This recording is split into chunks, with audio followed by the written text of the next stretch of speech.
हमारी मसल के अंदर एक्टिन मायोसिन के अरेंजमेंट की वजह से हमारी मसल कॉन्ट्रैक्ट रिलैक्स करती है। क्या आपको पता है हम एक्टिन मायोसिन के अरेंजमेंट को हम सर्कमवियर से समझ सकते हैं।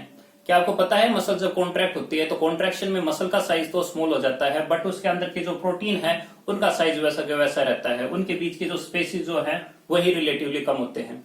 अगर आप इन सभी चीजों को जानना चाहते हैं तो इस वीडियो को स्टार्टिंग से लेकर एंड तक देखिए।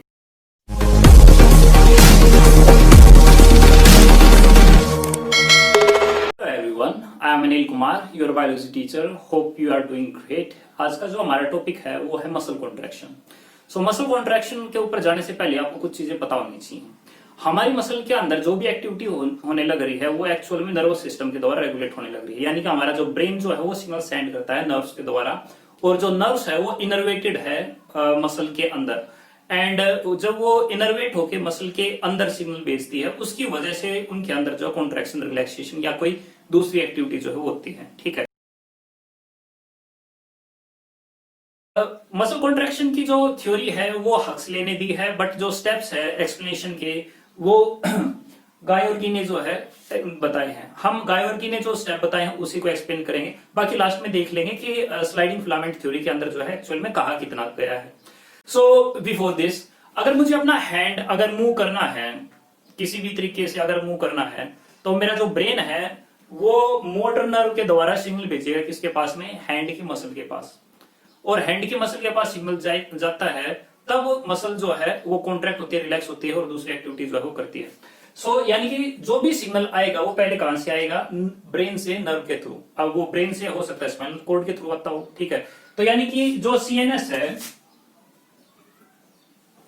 सीएनएस से जो मोटर न्यूरॉन है या फिर मोटर जो नर्व है उसके द्वारा ये जो मोटर नर्व है या मोटर न्यूरॉन है उसके द्वारा सिग्नल जो है प्रोसीड होता है, और प्रोसीड होता हुआ अल्टीमेटली वो पहुंच जाता है कहां पे, मसल के पास। सो ये हमारी मसल है।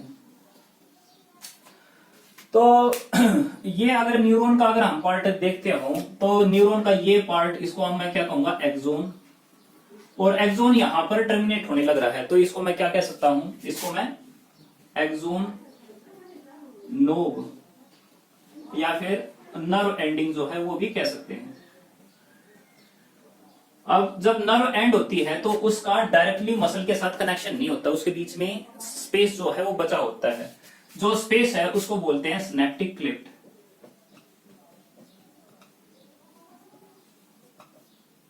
जो सिनेप्टिक क्लिफ्ट है यानी कि जो स्पेस है मसल एंड न्यूरॉन के बीच में, वहां पर कुछ केमिकल सिक्रीट होते हैं। बट बिफोर दिस, एक न्यूरॉन और एक मसल आपस में अगर जंक्शन बनाए हुए हैं तो इस टाइप का जो जंक्शन होता है हम उसको बोलते हैं न्यूरोमस्कुलर जंक्शन। तो ये एक जंक्शन है और इसको हम कहते हैं न्यूरोमस्कुलर जंक्शन। जंक्शन यानी जोड़, जोड़ है किसका है, न्यूरॉन का और मसल का जोड़ है, जिसको हम न्यूरोमस्कुलर जंक्शन जो कहने लगे हैं। अब न्यूरोमस्कुलर जंक्शन के अंदर क्या होता है, जैसे ही सिग्नल यहां पर आता है तो इसके इस साइड से कैल्शियम जो है इंटर कर जाता है, और जब इस साइड से कैल्शियम इंटर करता है तो इसके अंदर कई सारी वेसिकल जो है वो प्रेजेंट होती है, और जो वेसिकल है उसके अंदर कुछ केमिकल प्रेजेंट होता है पहले से ही। तो कुछ वेसिकल जो है वो बना देते हैं, और इसके अंदर जो केमिकल है उस केमिकल को बोलते हैं हम न्यूरोट्रांसमीटर। तो यहां पर कुछ केमिकल हैं जिनका नाम है न्यूरोट्रांसमीटर। तो यहां पर प्रेजेंट है क्या, न्यूरोट्रांसमीटर। अब न्यूरोट्रांसमीटर यहां पर जो यूज होता है वो होता है एसिटल कोलिन। तो जैसे ही कैल्शियम यहां से अंदर की तरफ आएगा तो जब न्यूरॉन से इलेक्ट्रिक इंपल्स बढ़ती बढ़ती यहां से पास होती हुई जब यहां पर आती है तो इस साइड से कैल्शियम इंटर करता है, और कैल्शियम के इंटर करने की वजह से यहां पर जो वेसिकल है जिसको हम कहते हैं synaptic vesicle, synaptical vesicle nerve ending के साथ में फ्यूज हो जाती है। और इसके फ्यूजन होने की वजह से क्या होगा, इसके अंदर जो केमिकल प्रेजेंट है, कौन सा न्यूरोट्रांसमीटर प्रेजेंट है जिसका नाम क्या है, एसिटल कोलिन। तो यहां पर जो न्यूरोट्रांसमीटर है यानी कि जो एसिटल कोलिन जो है वो रिलीज हो जाएगा, और जब एसिटल कोलिन रिलीज होता है तो इनके नीचे प्रेजेंट होता है एक रिसेप्टर। जो रिसेप्टर है वो सोडियम आयन का एक चैनल है जिसके पास रिसेप्टर है एसिटिलकोलिन रिसेप्टर, तो यहां से एसिटिलकोलिन जो है वो रिलीज होता रहेगा, और जब वो एसिटिलकोलिन रिलीज होगा तो वो बाइंड हो जाएगा किसके साथ में, जो सोडियम आयन का चैनल है उसके साथ में, और जो एसिटिलकोलिन का रिसेप्टर है उसके साथ में बाइंड हो जाएगा। और जब इसके साथ ये बाइंड हो जाएगा तो ये रिसेप्टर खुल जाएगा, और जब ये रिसेप्टर खुल जाएगा तो इसकी वजह से अंदर जो है काफी ज्यादा अमाउंट में सोडियम आयन जो है वो चला जाएगा, और जब सोडियम आयन काफी अंदर चला जाएगा तो ये जो यहाँ पर मेम्ब्रेन प्रेजेंट है, न्यूरॉन के नीचे जो मेम्ब्रेन है वो मोटर एंड प्लेट है, तो ये हमारी मोटर एंड प्लेट है। एंड अगर हम इससे बाद की अगर बात करते हैं तो हम इसको कहते हैं सर्कोलीमा। तो जब सोडियम आयन काफी अंदर चले जाते हैं तो अंदर चार्ज होता है नेगेटिव, पॉजिटिव चार्ज ज्यादा चला गया तो उस वजह से यहां पर एक डिपोलराइजेशन वाली स्टेट आ जाती है। डिपोलराइजेशन का मतलब क्या है, अंदर जो चार्ज है उसका अपोजिट चार्ज क्रिएट हो जाना। तो अंदर जो चार्ज था वो कैसा था, नेगेटिव था, लेकिन अब जब डिपोलराइजेशन अगर हो गई है तो उसकी वजह से क्या होगा, डिपोलराइजेशन की वजह से अंदर चार्ज कैसा आ जाएगा, पॉजिटिव जो है वो हो जाएगा। तो जैसे ये अंदर आएगा तो अंदर जो चार्ज है वो कैसा हो जाएगा, पॉजिटिव हो जाएगा, और जब ये पॉजिटिव होता है तो वहां पर एक्शन पोटेंशियल जनरेट होता है, और जब एक्शन पोटेंशियल जनरेट होता है तो इलेक्ट्रिक इंपल्स जो है वो जनरेट होती है, और इलेक्ट्रिक इंपल्स जो है वो यहां से ट्रेवल होती हुई इस साइड जाएगी, और यहां से ट्रेवल होती हुई इस साइड जाएगी। यहां से ट्रेवल होती हुई ये आगे जब बढ़ेगी सर्कोलीमा से, तो इसको ये ट्रांसवर्स टिब्यूल मिलते हैं। इन ट्रांसवर्स टिब्यूल को हम in other word T tubule भी बोलते हैं। तो जो टी टिब्यूल है जब इनके पास जाएगी तो इसके पास प्रेजेंट है sarcoplasmic reticulum, sarcoplasmic reticulum. Sarcoplasmic reticulum है वो रिलीज करते हैं कैल्शियम आयन, और जब ये रिलीज करेंगे कैल्शियम आयन तो ये बाइंड होंगे, किसके साथ बाइंड होते हैं, ये ट्रोपोनिन के साथ बाइंड होते हैं। यहां पे ये जो प्रेजेंट है वो ट्रोपोनिन है, तो ट्रोपोनिन के साथ में कैल्शियम जो है वो बाइंड हो जाएगा, तो यानी कि कैल्शियम जो है इसके साथ में बाइंड हो जाएगा। ठीक है, अगर किसी को यहाँ वाली चीज ना आए समझ में तो मैं फिर से बता दूं, ये हमारी जो स्ट्रक्चर है हम इसको बोलते हैं सर्कोमियर, और जो सर्कोमियर है वो एक्टिन मायोसिन से मिलकर बनी हुई है। ये हमारे एक्टिन है एंड बीच में हमारे मायोसिन है। जो एक्टिन प्रेजेंट है उसके अंदर एफ एक्टिन होता है, और एफ एक्टिन के ऊपर जो है दो फिलामेंटस स्ट्रक्चर होते हैं जो इसके ऊपर कोइल्ड होते हैं, जिनको हम ट्रोपोमायोसिन बोलते हैं, और ट्रोपोमायोसिन के ऊपर ट्रोपोनिन जो है प्रेजेंट होता है। तो हम बात करने लग रहे थे कि जब इलेक्ट्रिक इंपल्स यहां से स्प्रेड होती हुई यहां से निकलती है तो जो यहाँ पर सर्कोप्लाज्मिक रेटिकुलम है वो रिलीज करता है कैल्शियम आयन, और जो कैल्शियम आयन है वो बाइंड होता है किसके साथ में, ट्रोपोनिन के साथ में जो है बाइंड होता है। अब ट्रोपोनिन के साथ में बाइंड होने की वजह से क्या होगा, देखिए पहले आप ये समझिए कि ट्रोपोमायोसिन कर क्या रहा था।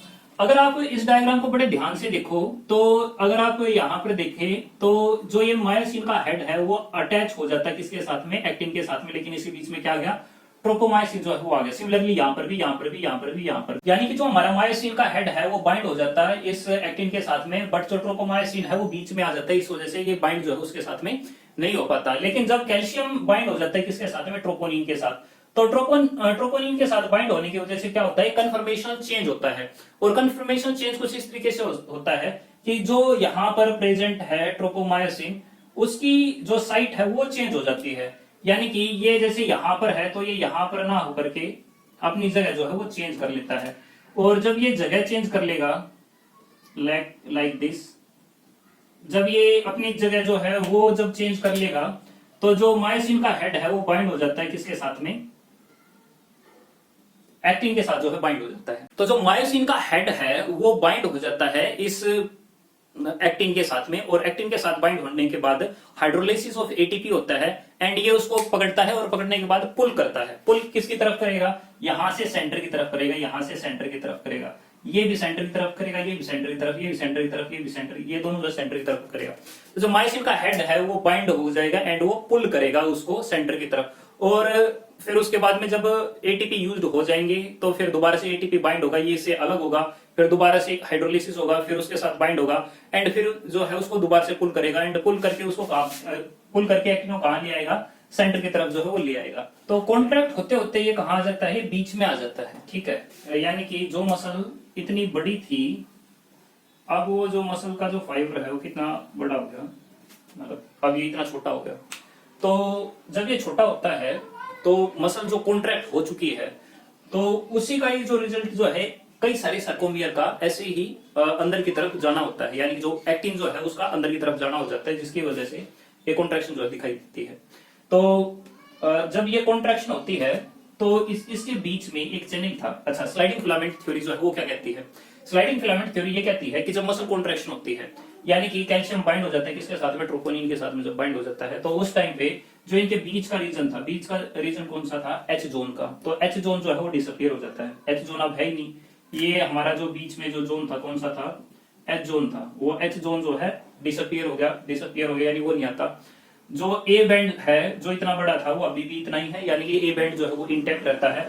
जो आई बैंड है, आई बैंड जो है वो शॉर्टन हो जाता है। तो आई बैंड देखोगे पहले इतना बड़ा था और अब जो है इतना ज्यादा छोटा हो गया, तो इतना ज्यादा छोटा जो है वो हो जाता है। तो यानी कि मसल जब कॉन्ट्रैक्ट होती है तो मसल कॉन्ट्रैक्शन होने में बाहर से तो हमें ये दिखाई देता है कि मसल जो बड़ी थी वो छोटी हो गई, यानी कि कंप्रेस हो गई। लेकिन अगर एनाटोमिकली अगर हम देखें तो जो मसल है वो सर्कोमियर से मिलकर बनी, और सर्कोमियर के अंदर स्पेसेस होते हैं और उन स्पेसेस के अंदर एच जोन डिसअपियर हो जाता है, आई जोन जो आई बैंड जो है वो स्मॉल हो जाता है, जिसकी वजह से हमें दिखाई देता है कि मसल जो है कॉन्ट्रैक्ट हो गई। लेकिन जो कॉन्ट्रैक्शन है वो एक्चुअल में छोटा होना नहीं है, बल्कि स्पेसेस को फिल करना है। तो मसल कॉन्ट्रैक्शन को एक बार हम फिर से स्टेप बाय स्टेप जो है देखते हैं। फर्स्ट स्टेप, हमारा जो मोटर नर्व है उसे सिग्नल आता है और वो सिग्नल कहां पे जाता है, एक्सोन के नोड पे, एंड वो रिलीज करता है न्यूरोट्रांसमीटर जिसको कहते हैं एसिटिलकोलिन, ठीक है। पॉइंट नंबर 2, जो एसिटिलकोलिन है वो बाइंड हो जाता है सोडियम चैनल के साथ में, जिसके पास एसिटिलकोलिन के रिसेप्टर है, एंड वो चैनल जो है ओपन हो जाता है। चैनल ओपन होने के बाद में सोडियम आयन जो है वो अंदर जाता है, जिसकी वजह से डिपोलराइजेशन जो है वो स्टार्ट होती है।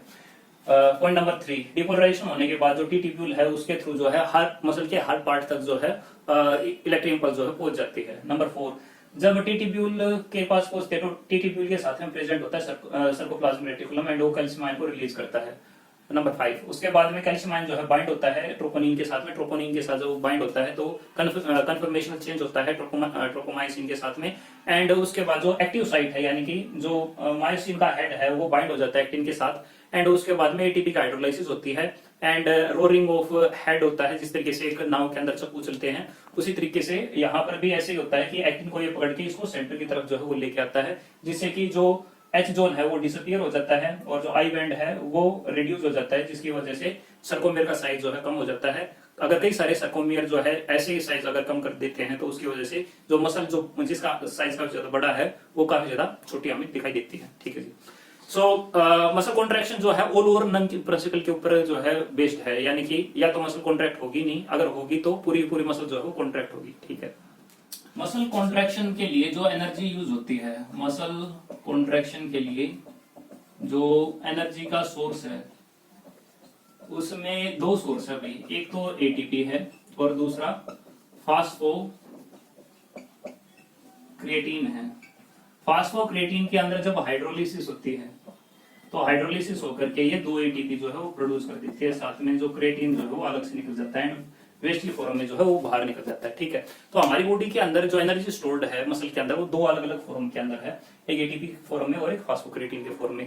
जब आपने एक्सक्रीटरी सिस्टम का आपने चैप्टर पढ़ा था तो उसके अंदर आपने वेस्ट देखा था क्रिएटिन, ठीक है। तो वो मसल के द्वारा जो है वो प्रोड्यूस होता है, ठीक है। तो फास्फोक्रिएटिन ज्यादा एनर्जी स्टोर कर पाता है, दो एटीपी जो है वो स्टोर कर पाता है और इमीडिएट जो है वो एनर्जी जो है दे पाता है, इसी वजह से यूज होते हैं।